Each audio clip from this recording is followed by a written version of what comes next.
नमस्कार मित्रों। आज हम बात करते हैं ईश्वर से साक्षात्कार की। तो ईश्वर से साक्षात्कार ये शब्द अपने आप में जादू जैसा है, क्योंकि ईश्वर से साक्षात्कार करना ऐसा लगता है जैसे कि असंभव कार्य है। मैं भी यही सोचता हूँ, लेकिन क्या सच में असंभव है?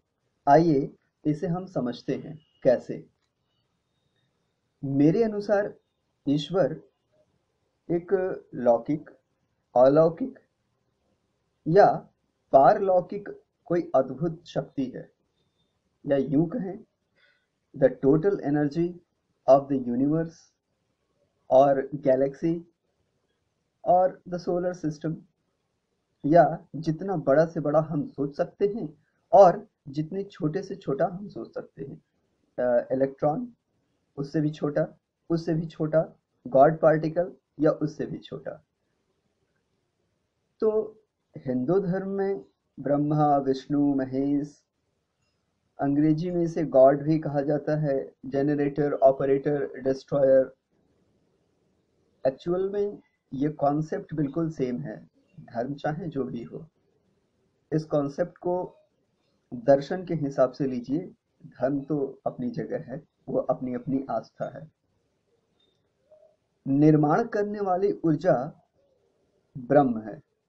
जैसे हमारे बॉडी में जो कोशिकाएं होती हैं, सेल, एक सेल से दूसरे सेल के डिवीजन में या एनर्जी को प्राप्त करने में निर्माण के लिए ऊर्जा की आवश्यकता होती है। वह निर्माण की ऊर्जा ही ब्रह्म है। ऐसा मैंने ये सिर्फ मेरा व्यू है, मैं इसे थोड़ा साइंटिफिक करना चाहता हूँ।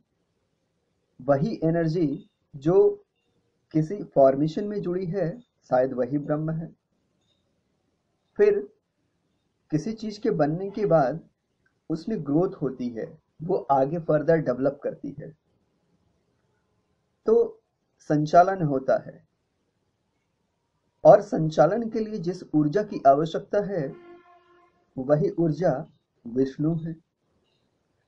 एंड एट द मैच्योरिटी, जब एक लाइफ साइकिल उसकी कंप्लीट हो जाती है, तो उसको डिस्ट्रॉय होना होता है। वैज्ञानिक इसे प्रोग्राम्ड डेथ कहते हैं, सेल की एपोप्टोसिस और पता नहीं क्या क्या। तो शायद वहां पे जो ऊर्जा कार्य करती है डिस्ट्रॉय होने में, वही महेश या शिव है।